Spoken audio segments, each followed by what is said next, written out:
It is my tremendous privilege to be sitting down once again with Dr. Joyce Malcolm. It would be difficult to overstate her importance to the Second Amendment, as I've talked about with her in other videos before. Her work is routinely cited not only by courts across the country at both the state and federal level, but also by the United States Supreme Court when it comes to exploring the history and the legacy that the colonists and the founding fathers generation left about why they did what they did. What was their idea about the right for individuals to keep and bear arms? And that's what we get into in this conversation. In our first two conversations, we discussed the evolution of the English right to keep and bear arms, really going back to the 16th and 17th centuries, through the British Civil War in the 1640s, and on through the British Bill of Rights in the 1680s. In this conversation, we get into where did this start and where did it go as far as the United States went, or of course, then the colonies, going back to the 17th and 18th century. What was the common sentiment and understanding of the Second Amendment? Where did it come from? Why do we have it? Where did this militia clause come from? Was it an individual right or was it a community right? We get into all of that to unpack and explore the history and what people thought about it. Don't forget to hit that like button if you've not already done so. It tells Professor Malcolm, as well as myself, and of course the algorithm, that yes, this is good. Other people should see it. Don't forget to drop both of us a note in the discussion section. That's the comment field below. And without further ado, let's welcome Professor Joyce Malcolm back to the channel.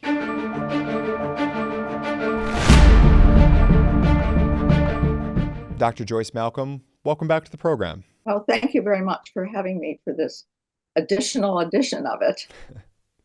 I'd just like to say, if we're talking about the right to be armed in colonial America, that it really starts with the fact that all of the colonial charters included from the king the right that all of those settlers coming to the New World, this violent New World, and their children would have all the same rights as the natural subjects as if born and abiding in England.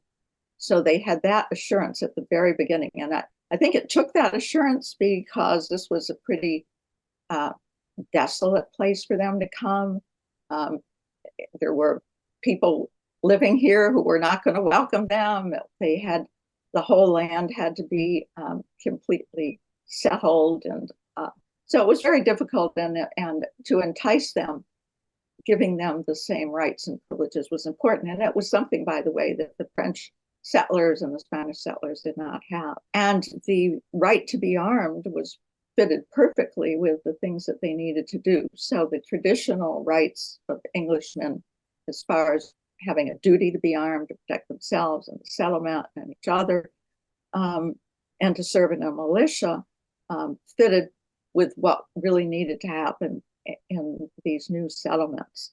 And in fact, there were several states, or colonies, I should say, that actually had laws requiring people to be armed, and not only to be armed, but to carry their weapons if they went outside of the settlement. So if you were going in the fields, you had to have your weapons with you. You went to church, and in Massachusetts and Virginia and Connecticut, they had laws like that. So it wasn't just an option. This was what the law required and what their safety required. And even a century later, Connecticut required that all the citizens, every householder capable of being armed, had to have in readiness a firearm or sword or some other weapon and ammunition to fire it, just in case of any problem. So all those duties from Britain, and England, I should, were reinstated here in America, and with fewer restrictions. So there weren't restrictions on hunting, and in fact, I think in Pennsylvania's first Bill of Rights, they gave people the right to hunt. So this was really important. And I should also say that they were aware when the English Bill of Rights was passed that in 1689, that there was now this right for Protestants to be armed, to have arms for their defense suitable to their condition and as allowed by law. And there were really no restrictions in the colonies about religion. In fact, so many dissenters of different faiths came here, it would have been kind of silly to do that. It would have, you know, gone against the idea of having to be right, keep people safe. One of the members of the English Board of Trade, in talking about the rights that these settlers would have, wrote, "Let an Englishman," they were all Englishmen, "let an Englishman go where he will, he carries as much of law and liberty with him as the nature of things will bear." And I think the thing that maybe it didn't bear was some of the complexity of the land law in England and things like that. But the basic rights that people had went with them. And the settlers also followed all the debates in England. There were a lot of debates in the 18th century about, and earlier, about the wisdom of having a standing army, the danger an army might make to people's freedom. In Europe at that time, in the 16th, 17th century, armies were basically the tool of the crown. And when they weren't busy with war, they were busy repressing the people. And one of the rights in the English Bill of Rights was that there shall be no standing army in time of peace without the consent of Parliament. So the legislature has to approve an army, and that showed how really desperately worried about an army they were. And an army could take away their rights if it just became the government's army. And that was one of the reasons they preferred a citizen militia. And I should say also about the militia that it was your neighbors, all men between the ages originally of 16 and 60, which is a huge crowd. For more serious purposes, it was a narrower group. But what they did not want was what they called a select militia, a militia that might be chosen for political reasons or skewed along some other line. The militia was supposed to be from the body of the people. So it was everybody who could bear firearms had this duty to be a part of the militia. And again, like in England, it was a defensive, to protect the community against rebellion or invasion, rather than being like a professional army that was on foot all the time. So the whole, I guess, 16th, 17th century, 18th century in the colonies, people had their arms, they used them, they weren't worried about them. There were a few laws that restricted them. People weren't allowed to actually go ahead and brandish guns and fire in all directions in the middle of the town.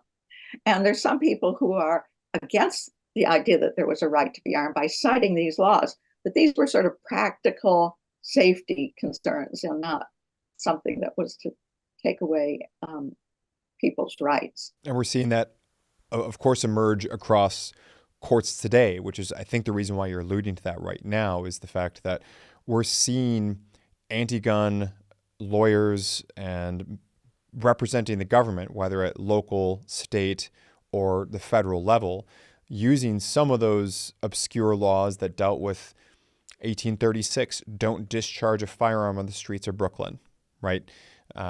Things like that as well. There was obviously gun control. People didn't really have a right to own or possess firearms individually.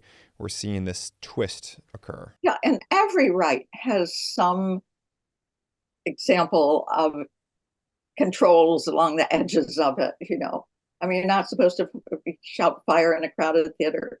So does that mean there's no right, to freedom of speech? All of them do. And the idea that somehow that negates the entire right is bizarre. But what you also raised, and I think it's important and we tend to forget it, is the dangers of standing armies as far as the colonists were concerned and the early Americans and the British. And in England, they had taken all of these precautions against having a professional army. They had something called the Mutiny Act. And then the Mutiny Act, which came shortly after the English Bill of Rights. In the Mutiny Act, in order for the army to be able to have a regulation against mutiny and desertion, they had to come back to Parliament every year to get that reconfirmed and get their budget. Every single year, year after year after year. The British Army that was all over the globe had to come back to Parliament. And that law stayed in effect, that rule, until after World War I. So that was this sort of deep-seated feeling that there must be civilian control of the military. And that attitude toward armies passed into the whole American psyche, so that even during the American Revolution, there were worries about Washington's army, the Continental Army. After the Revolution, they did not want to give officers a pension because that would make a special class of members of the army. So there's this feeling that you, in order to preserve liberty, you have to make sure that you only have an army when you absolutely need it during wartime or on the frontier, and at other times you rely upon a citizen militia. And of course, that's in our Constitution. At any rate, all of that anti-army sentiment was, as Bernard Bailyn said, devoured by the colonists. They got all of the pamphlets and the debates and everything like that. So they were very, very suspicious of those same attitudes, that, and worries.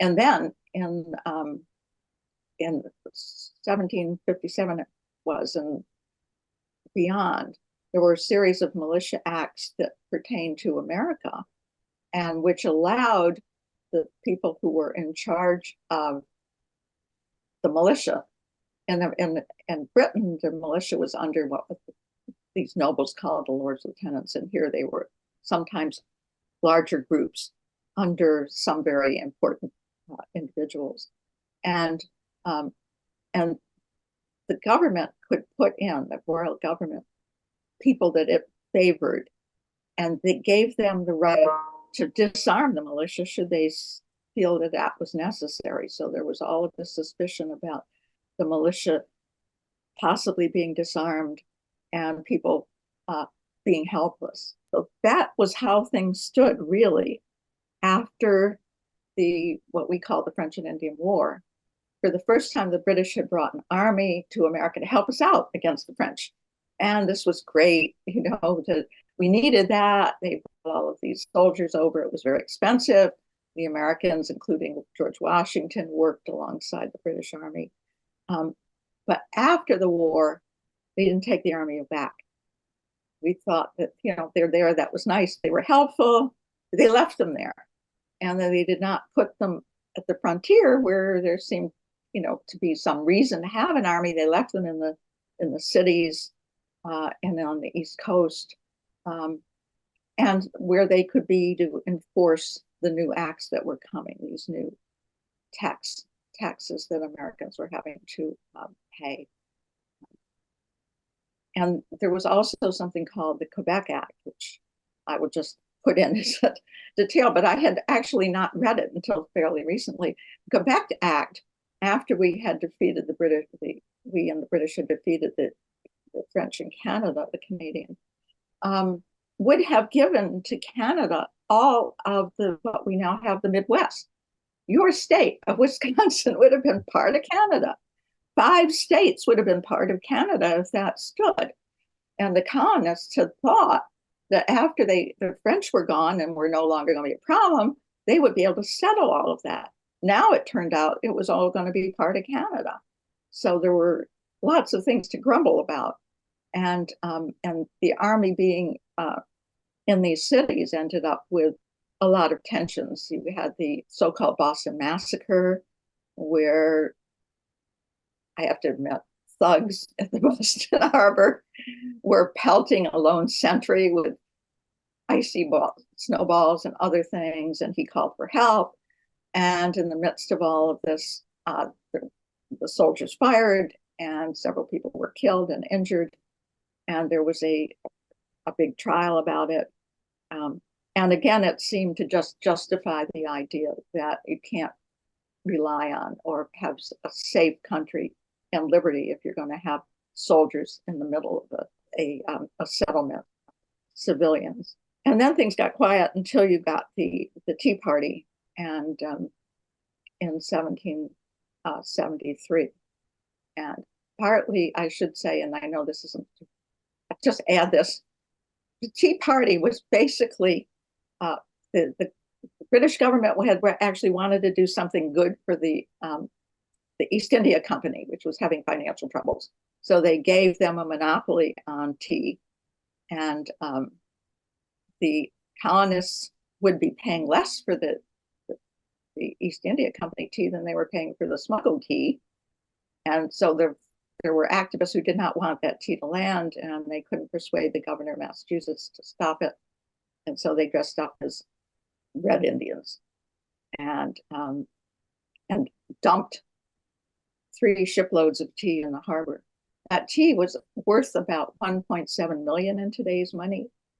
And there was a great call in Parliament and elsewhere for the people of the Boston legislature to pay that back, which they refused to do. And so there were all of these efforts to punish Boston and shut down the harbor and put in a military governor and other things, and that led directly to our Revolutionary War. It was really the kind of key to the disgust that Parliament had. Americans were unwilling to pay a lot of the taxes that the British had been, I wouldn't say unhappily, but paying for years, and paying for their own defense and all the rest of it. And their new king, George III, couldn't understand why we were so ungrateful, and insisted on enforcing it. And in a sense, in what I bring out in my book on the Times of Time and Souls, it's as if the radicals on each side, people most stalwart, got in charge. So in the colonies, you got, people like Sam Adams, who was delighted that there might be a revolution, and George III in Parliament, who felt that the colonies need to be taught a lesson. And actually having the right to be armed was really important, and exercised. And people were already armed. So it made it very much harder for the government to keep control. I really hope that you're enjoying listening to this conversation as much as I enjoyed having the conversation. And I can assure you that Professor Malcolm is a pleasure to chat to, whether or not the camera's rolling or if it's not. We get into all sorts of different topics. If you want to see her come back, don't forget to hit that like button. And of course, if you just caught us browsing through, we do all sorts of different topics related to Second Amendment and beyond. Hit that subscribe button to make sure you don't miss any future content, and drop both myself and Professor Malcolm a note down in the comment field below. Now back to the program. Once the war started, the Continental Congress had been meeting. They sent George Washington up to Boston, where there was this helter-skelter group of men who, after the Battle of Lexington and Concord, when the British soldiers had retreated back to Boston, were afraid the British were going to come out again. And so this large army of men and boys congregated along the Massachusetts shore. Boston then was almost like a little, it's not an island, but almost an island. There was just a little causeway linking it to the mainland. So it could easily be kind of closed off. And so that the British soldiers and Gage in Boston were kind of almost besieged, and they got new reinforcements came in by sea, and dozens of British warships came to the Massachusetts harbor, and there was a battle when the British decided to go across that island, that waterway, to Bunker Hill, and lost. It was amazing. The Americans had built what they called a redoubt in the night, on the edge of the hill that they could hide behind. And the British thought that the American militia really would just run. And so they just assaulted straight up, and they lost half of the soldiers who participated. There was more than 1,000 men, and something like 80% of the officers. Americans had the audacity to pick out the officers because they were on horseback and they were easily spotted. And it might have been dishonorable, but that was what was done. At any rate, after that, it's amazing that there was even an effort to have reconciliation. During the war, which went on from there, there was no proper constitution. There was the Articles of Confederation, as they were called, by which the separate colonies, they were almost like sovereign states, were going to operate. And if you read the Articles of Confederation, it is almost like an international treaty. Some powers were given to this central government. They would all work together through committees. It had very little power, the central government, to enforce taxes or the amount of soldiers that any one colony was required to contribute to this armed force. So they had a lot of difficulty working together, but because of the warlike situation, they were kind of forced to. And the odd thing about the Articles is that to make any serious amendment, all of the colonies had to agree. It had to be unanimous. Well, it took almost to the end of the war, 1781, until the Articles were actually ratified. But they operated throughout the war because they simply needed to operate that way. But after the war was over and the peace treaty had been agreed to, they didn't work too well. They were very weak. States were not fulfilling their requirements. There was less and less, I guess, felt need for them. But on the other hand, there were all these fears that foreign nations would take advantage of their disunion, and there would be tariffs, and Virginia would have tariffs against goods from some other state. And so there became more and more sense that they needed to have a constitution. And after several attempts, they actually sat down in Philadelphia in 1787 and drafted a constitution. It took a lot. It really nearly split apart at many points. Some of the things that people are now arguing about, all of the ways that we elect a president, how long the terms should be. It's interesting to read John James Madison's discussions of the debates in the Constitution, because there were so many things that were a real issue and are still, there's a lot of people that don't agree with what the final agreements were. There was the whole issue of slavery, which was a terrible issue. And it was being drafted at the same time that the northern states were abolishing slavery. So it was a difficult compromise.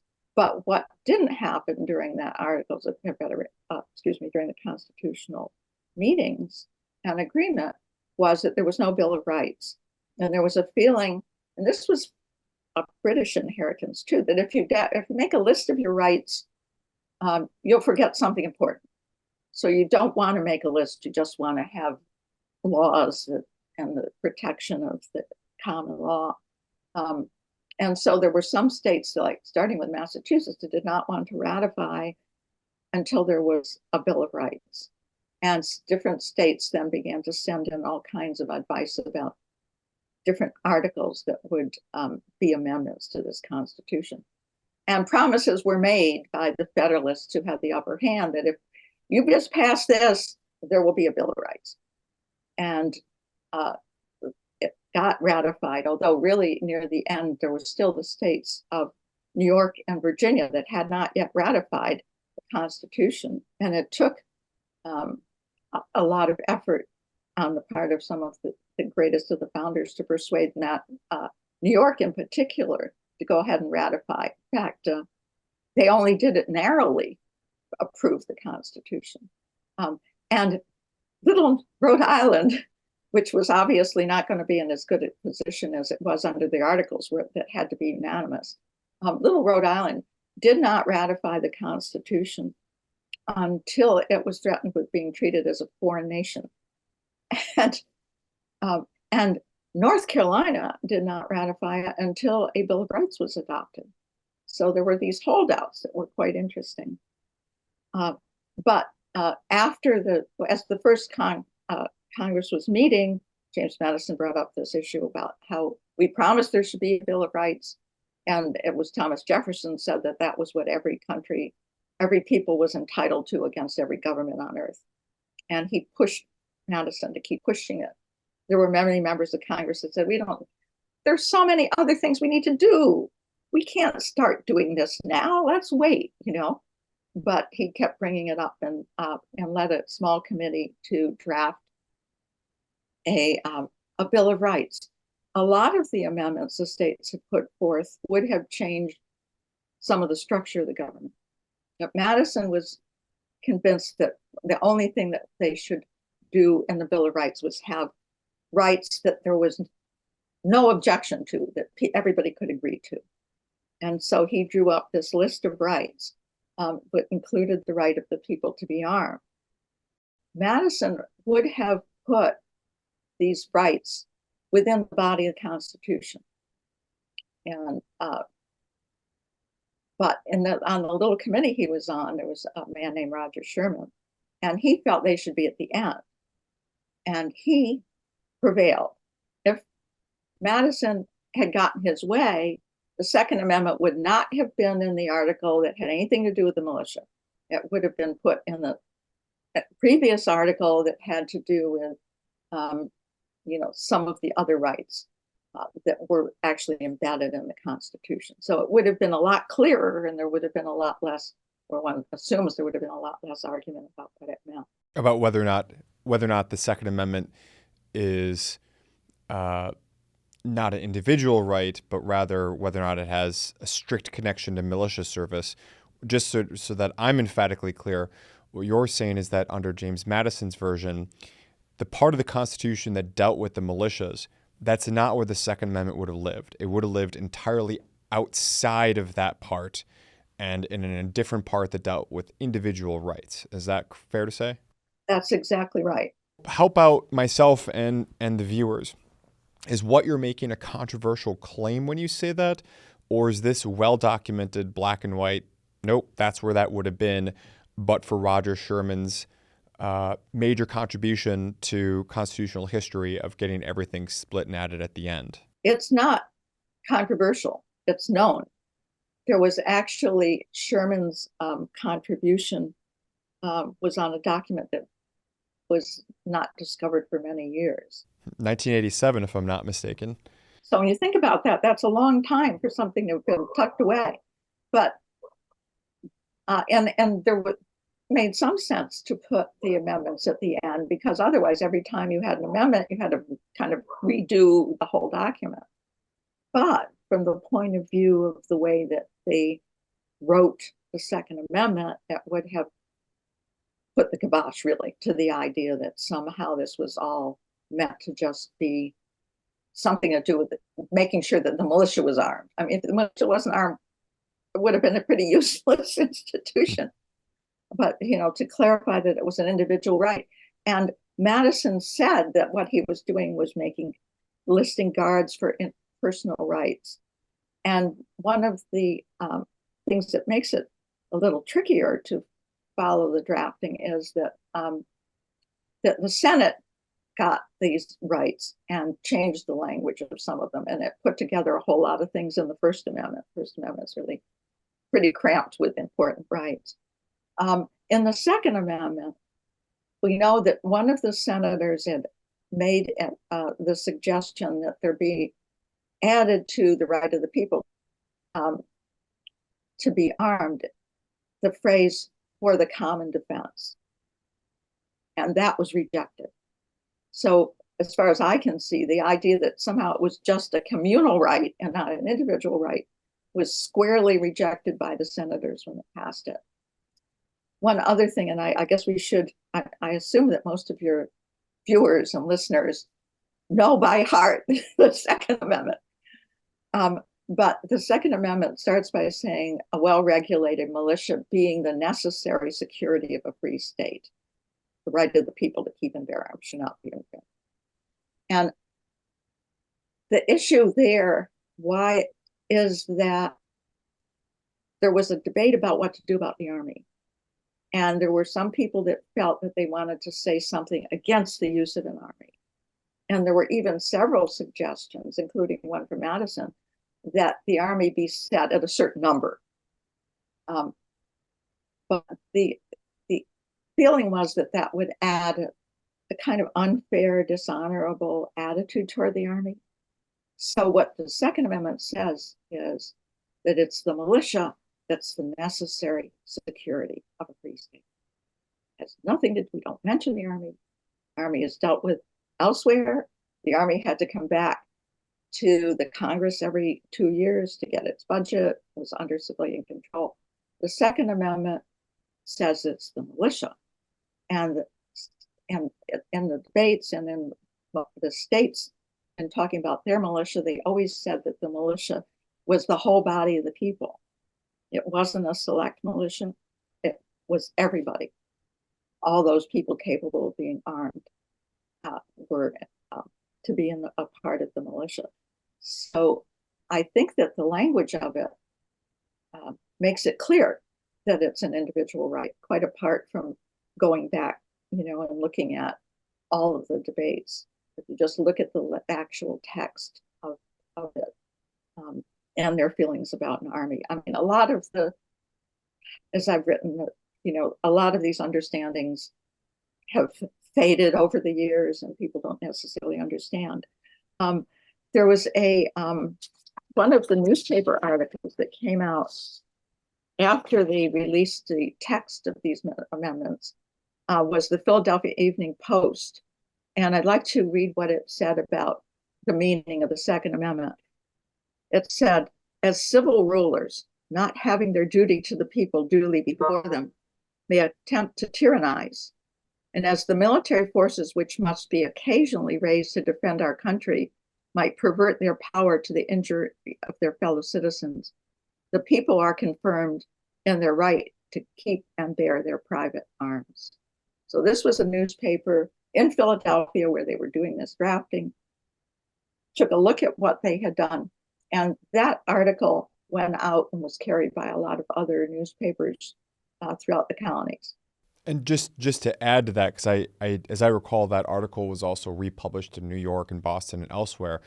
But there was a period between when so we had the Second Amendment that was in this committee of three, among them Rodger Sherman. Then it was adopted by this larger committee that was drafting everything. And then it went out to the states for ratification. And correct me if I'm wrong, but my understanding of the context of this newspaper article, and it got picked up all over the place, was to try to educate the public about, okay, everyone, this is what is being proposed. This is what is being talked about. Is that fair to say? Yes, that was the understanding that they had. There was no better position to be in than in Philadelphia among the people who were actually drawing it up. And this was the newspaper efforts. It explained all the different amendments that were being proposed. Actually, there were two that failed. So this wouldn't initially have been the second. It would have been maybe the fourth. But I think it's important to see how they saw it. And they saw it as the right of the people to keep and bear their private arms. So there was no issue about whether they were in a militia or it was some communal right for some other thing. It was, squarely on that topic. There, if I may, I happen to have this handy book that I'm very fond of, To Keep and Bear Arms. You may have heard of it at some point or another. Oh, well. Being the author. And on that page, 164, I think the author makes a terrific point going on to the next paragraph. And if I may just read a snippet here, assuming I'm not stealing your wind. The protection that it, meaning the Second Amendment, granted was a blanket one. William Rawle, George Washington's candidate for the nation's first Attorney General, described the scope of the Second Amendment's guarantee. The prohibition, he wrote, is general. No clause in the Constitution could, by any rule of construction, be conceived to give Congress a power to disarm the people. Such a flagitious attempt could only be made under some general pretense by a state legislature. But if in any blind pursuit of inordinate power either should attempt it, this amendment may be appealed to as a restraint on both. Keep in mind, of course, this was before the 14th Amendment. So everything we're discussing here in this discussion, of course, only acts as a check on federal power because, of course, the founders had no real concerns that their government down the street was going to take away their powers. They were worried about the government now in D.C., then in Philadelphia. Little did they know that they should be worried about both. But, of course, the 14th Amendment would be coming around in 1868 later. Yes, this is sort of any idea of disarming the people. And it's sort of sad to think that, they said that, and it's important that it was clear, but there's still all of these attempts in the name of public safety or something else. There's one other thing I'd like to just read, and this is John Marshall's idea of how you understand the language of the Constitution. The originalist, okay? John Marshall, our first really great Chief Justice. He says to say that the intention of the instrument must prevail, that's the Constitution, that its intention must be collected from its words, that its words are to be understood in that sense in which they are generally used by those for whom the instrument was intended, people. That its provisions are neither to be restricted into insignificance nor extended to objects not comprehended in them or contemplated by its framers is all that can be necessary. So the language is the language of the people understand. That's how you have to translate it. That's how you have to understand it. And that you're not to take away the meaning of it. Provisions are neither to be restricted into insignificance. And that is what almost happened to the Second Amendment before the Supreme Court made it clear in Heller that it was an individual right. It's a lot easier to mistranslate something than it is to amend the Constitution. And that was clearly what was happening there. Thank goodness that it didn't.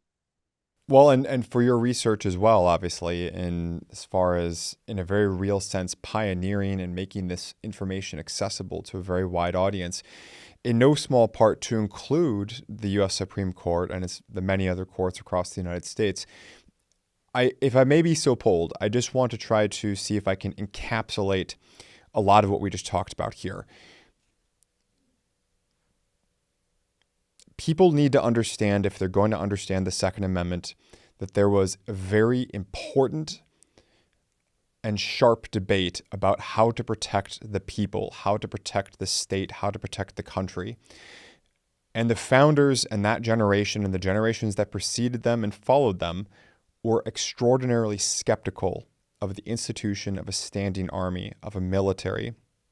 And I believe what you're stating here and what your research has shown is that the phrase concerning the militia clause in the Second Amendment is an expression of preference by the framers, by the founders, and that generation, that they strongly prefer the militia to a standing military, and that this is where that inclusion of the term the militia comes from. Not as a limiting force or as a directive force to say that arms are only to be put in commission of a militia. And of course, a militia, I should add, that is ruled by both the state and federal governments. And of course, we are also left with the absurdity of that translation insofar as, yes, the framers decided to put a right in there, the only right that's not limited to the individual citizens, to the individual people consisting the people. But they must have inserted for this alternative interpretation to be true, that they inserted an amendment to protect the right of the federal and state governments to maintain a portion of the military, which, if you get into the history of it, is the antithesis, really, of what they are trying to say. Yeah, it's the very opposite. The whole idea of the Second Amendment is to protect all your other rights if the government is going to be abusive. Now, if you give the government a monopoly on weapons, then you don't have any way of protecting yourself or retrieving your other rights. I mean, it was Blackstone, William Blackstone, the English jurist, who said that people were to keep and have arms for self-preservation and defense. And he was the most cited English author by the founders. He wrote shortly before the American Revolution. That's how they saw it, that this was for self-preservation and defense. And your most basic right was your right to self-defense. And so that, and the fear that an army would take away your way of defending yourself, your ability to defend yourself, was really abhorrent. In England today, self-defense is really imperiled. They feel that if you defend yourself, it's vigilantism, that you're taking the law into your own hands. And that's so awful. The idea that, you have to be a victim of somebody. Otherwise, you'll be arrested for harming them if they attack you. You have just this God-given, not government-given, God-given right to protect yourself and your family. And the Second Amendment really preserves that and has the second aim of making sure that your other rights can be protected by you as well, by you and your fellow citizens. What would you say to anybody out there who has any doubts remaining about whether or not the Second Amendment is an individual versus community right, or whether or not the Second Amendment is strictly about preserving the government's ability to raise militia and armies? Any message to those folks? Well, there are 3 Supreme Court decisions now that counter that idea. I mean, the Supreme Court was very clear in Heller and McDonald and now in Bruin that this is an individual right of people to keep and bear those arms in common use for self-defense and other lawful purposes. And I think the American people have always believed that, despite all of the efforts to convince them otherwise. The people that want to erase it don't seem willing to accept anything from the Supreme Court. If I could just read you something from Lawrence Tribe on that issue. Lawrence Tribe was the great professor of criminal law, had a major textbook on criminal law. And I think the first issue of it, every 10 years he wrote an additional one. The first one actually had the Second Amendment as a footnote. I don't know if you've ever seen that, but it isn't even in the text. It is a footnote because his view was that it was just a right for states to be able to have a militia. And by the way, none of the amendments that the states sent in ever asked for that. Not one. They never asked that they have any more power over the militia. And then by the 3rd edition, he admitted that when there was all this scholarship that it was an individual right.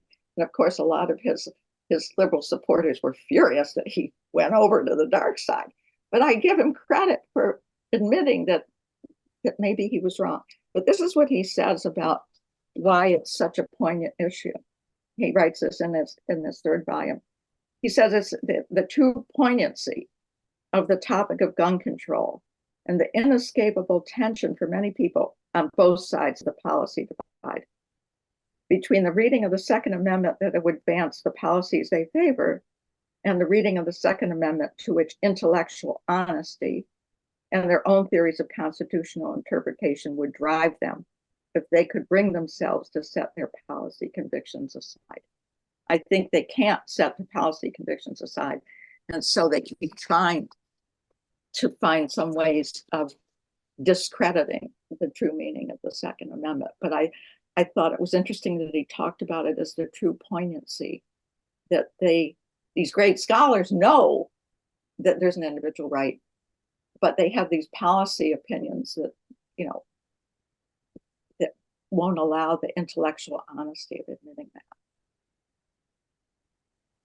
Joyce, really appreciate you coming in here today. How can people learn more about you and some of your fantastic works that you have contributed to not only the academic community, but all of us?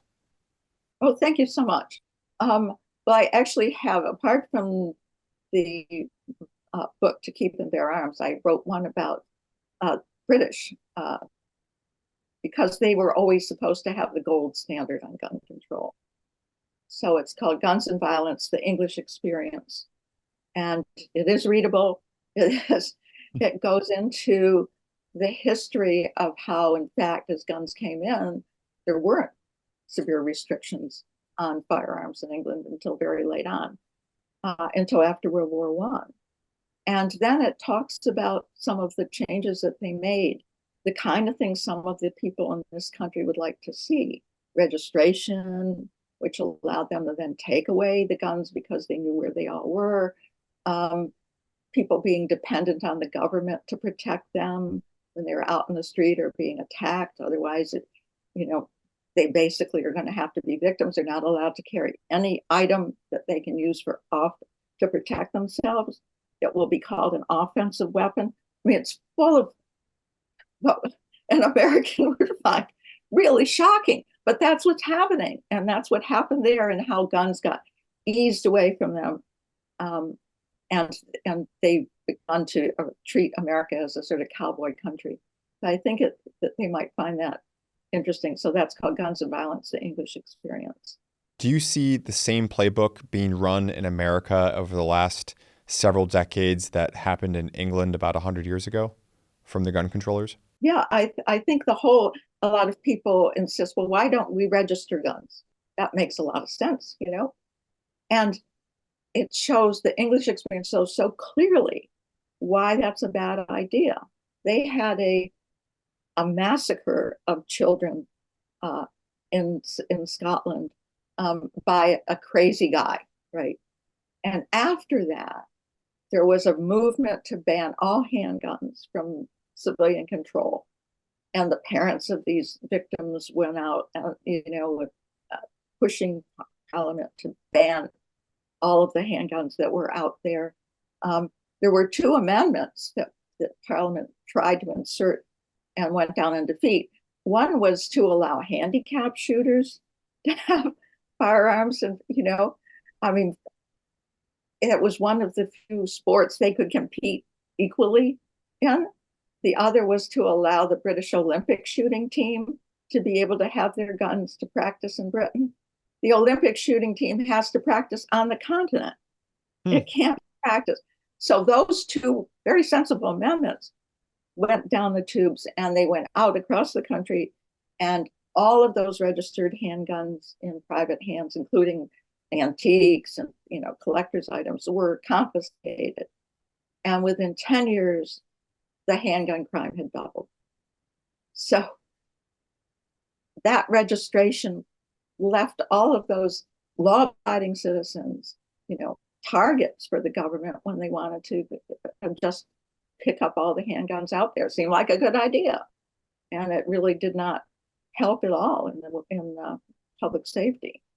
So I think seeing examples like that really explain why people who believe strongly in the right to be armed feel that some of these ideas are really bad and will, be counterproductive. Government policy being counterproductive? Well, hopefully no one was driving their car operating heavy machinery when they heard that. So, and of course, we will be putting links for anybody who's interested down in the description box below, so you can check out all of Dr. Malcolm's great works. I highly urge you to do so. I have reread a few of her books multiple times. In fact, I have multiple copies, as I was showing her before we went live. I actually have multiple copies of her flagship book because I have one at home, and I keep one at the office for reference. So that's how That's not how only useful, but how accessible it is as well, that an armchair historian like myself can easily navigate it. So, Dr. Malcolm, we really appreciate you coming in. Thank you very much. Thank you so much for inviting me. It's been a pleasure. Well, and there you have it, another conversation in the books. Again, I hope that you enjoyed this. Don't forget to hit that like button. I look forward to joining you in the comment field below, but not before, of course, we close with our ever popular quote of the day. This one, perhaps fittingly, comes from American John Adams. And he says, "Always stand on principle, even if you stand alone." I can assure you that you do not stand alone in the Second Amendment, because at a minimum, I stand there with you. I look forward to joining you all in the next episode. Thanks and take care. Thanks for sticking around to the end of the video. If you enjoyed this one, please feel free to check out some of our other great content, and we'll see you in the next one.